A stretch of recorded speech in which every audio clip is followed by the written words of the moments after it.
हिंदू धर्म को सृष्टि के निर्माण और मानवता की शुरुआत के समय का माना जाता है। दुनिया का सबसे पुराना धर्म होने के नाते सबसे अधिक धार्मिक ग्रंथ भी इसी धर्म में पाए जाते हैं। बात चाहे वेदों की हो या फिर गीता, महाभारत और रामायण की, इन सभी में पूजनीय देवी देवताओं के अलग अलग रूपों व उनकी लीलाओं का वर्णन मिलता है। इन सभी लेखों में मनुष्य को जीने का सही मार्ग व अच्छे बुरे की शिक्षा दी गई है। हिंदू धर्म में धार्मिक लेखों की बात हो और पुराणों का जिक्र न आए, ये असंभव है। महाभारत में वेद और पुराण दोनों को एक समान स्थान दिया गया है।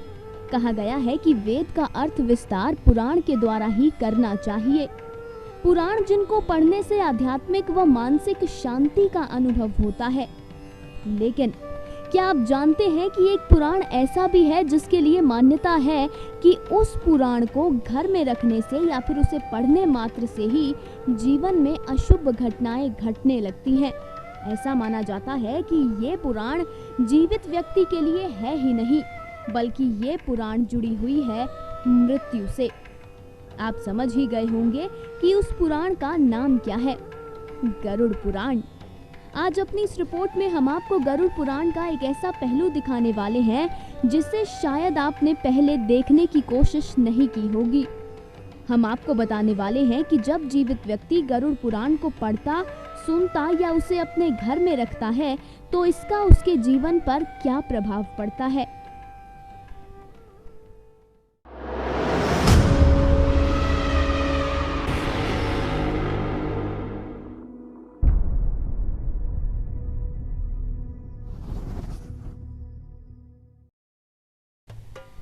गरुड़ पुराण वो पुराण है जिसमें विष्णु के वाहन पक्षीराज गरुड़ श्री हरि से सवाल करते हैं और हरि यानी कि स्वयं विष्णु उन सवालों का उत्तर देते हुए पक्षीराज की जिज्ञासा को समाप्त करते हैं। यानी कि गरुड़ पुराण में जो भी लिखा गया है वो श्री हरि की वाणी है। इसी वजह से इस पुराण को वैष्णव पुराण भी कहा जाता है। यानी गरुड़ पुराण को अशुभ कहने का अर्थ है हरि की वाणी का तिरस्कार करना। और फिर गरुड़ पुराण हो या कोई अन्य पुराण, कोई भी धार्मिक लेख अशुभ कैसे हो सकता है।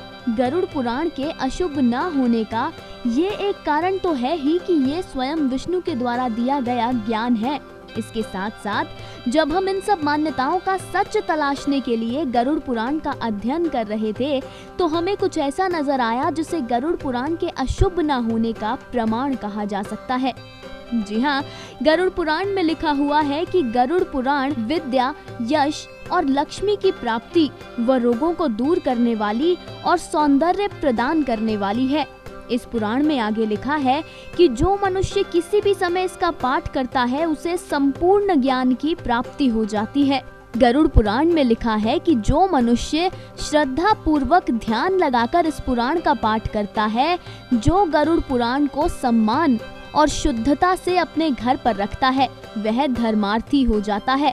जिस मनुष्य के हाथ में गरुड़ पुराण होती है उसके हाथों में नीतियों का कोश होता है। जो प्राणी इस पुराण का पाठ करता है वह सुनता है, उसे भोग और मोक्ष दोनों की प्राप्ति होती है। गरुड़ पुराण में लिखा है कि यदि निसंतान दंपति विश्वास पूर्वक गरुड़ पुराण को सुनते हैं तो उन्हें संतान की प्राप्ति होती है। यानी कि ये पुराण मृत्यु से ही नहीं, जन्म से भी जुड़ी है। इतना ही नहीं, इस पुराण में बताया गया है कि इसके पाठ से विद्यार्थियों को विद्या, विजय की इच्छा रखने वालों को विजय मिलती है व पापियों को पाप से मुक्ति प्राप्त होती है। इस पुराण में पक्षीराज गरुड़ द्वारा कहा गया है कि ये गरुड़ पुराण धन्य है और सबका कल्याण करने वाली है। गरुड़ पुराण ये भी कहती है कि इस पुराण के एक श्लोक का पाठ भी अकाल मृत्यु को टालने की शक्ति रखता है। इसके मात्र आधे श्लोक को पढ़ने से ही निश्चित ही दुष्ट शत्रु का नाश हो जाता है। गरुड़ पुराण के लिए जहां लोगों के मन में भय है, लोग इसे पढ़ने से डरते हैं, तो वहीं पक्षीराज गरुड़ कहते हैं कि गरुड़ पुराण के समान दूसरी और कोई पुराण है ही नहीं। जैसे देवों में जनार्दन श्रेष्ठ है, वैसे ही पुराणों में गरुड़ पुराण को श्री हरि के तत्व निरूपण में मुख्य कहा गया है। पुराण में लिखा है कि यह गरुड़ महापुराण बहुत ही पवित्र और पुण्यदायक है, मनोकामनाओं को पूर्ण करने वाली है। इसका सदैव श्रवण करना चाहिए। जी हाँ, गरुड़ पुराण में लिखा हुआ है कि इसका सदैव श्रवण करना चाहिए, यानी कि इसे अशुभ कहना, इस पुराण से भय करना, सिर्फ किसी की मृत्यु होने पर इसका पाठ करना, ये सब मन घड़ंत बातें हैं जो समय के साथ साथ फैलती गई और इस गलत प्रचार ने मान्यता का रूप ले लिया।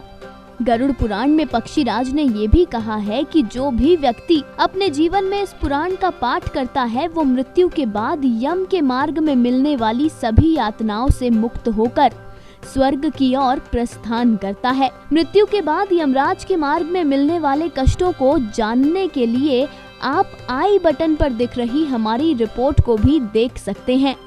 पुराण में लिखी गई इन सब बातों के बाद ये स्पष्ट हो जाता है कि इस पुराण का पाठ किसी भी जीवित व्यक्ति के द्वारा अगर किसी भी समय पर किया जाए तो ये पुराण उसका जीवन सफल कर देती है।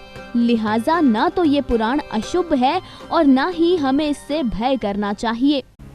इस रिपोर्ट का अंत होने से पहले आपको इस सवाल का जवाब भी दे दें कि किसी की मृत्यु के पश्चात गरुड़ पुराण का ही पाठ क्यों करवाया जाता है। अगर आप गरुड़ पुराण की संरचना पर गौर करें तो गरुड़ पुराण आपको साफ तौर पर 2 भागों में बटी हुई नजर आएगी।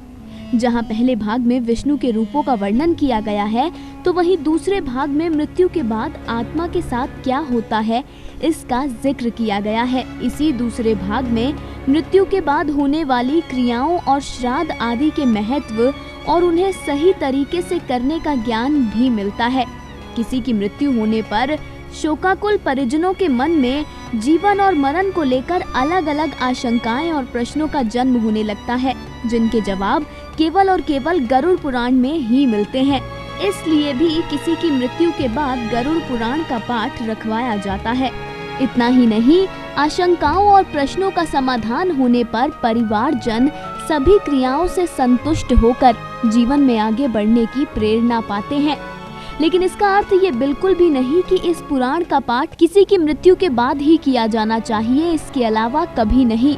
मृत्यु के बाद इस पुराण का पाठ किया जाना चाहिए, इस बात को ये रूप दे दिया गया है कि मृत्यु के बाद ही इसका पाठ किया जाना चाहिए। कहते हैं ना कि अगर एक गलत या झूठी बात को बार बार बोला जाए तो वही सही और सच लगने लगती है। गरुड़ पुराण के साथ भी कुछ ऐसा ही हुआ है। अब अगर आप इस रिपोर्ट को देखते हुए यहाँ तक पहुँच चुके हैं तो आप ये समझ ही गए होंगे कि गरुड़ पुराण को जीवित व्यक्ति के रखने, पढ़ने या सुनने से उसके जीवन में किसी भी तरह की अशुभ घटनाओं की संभावना है ही नहीं, बल्कि इसे रखने, पढ़ने या सुनने से किसी भी जीवित व्यक्ति को शुभ फल की प्राप्ति ही होती है और उसके लिए स्वर्ग और मोक्ष के द्वार खुल जाते हैं। आशा करते हैं कि अब आप ये बात समझ गए होंगे कि अगर कोई जीवित व्यक्ति गरुड़ पुराण का पाठ करता है तो उसके जीवन पर क्या प्रभाव पड़ता है। अभी के लिए इतना ही, जल्द ही मिलेंगे ऐसी ही एक और रिपोर्ट के साथ। कथा सागर की पूरी टीम सदैव आपके सुखद जीवन की कामना करती है। कथा सागर डेस्क रिपोर्ट। हर अपडेट के लिए सब्सक्राइब करें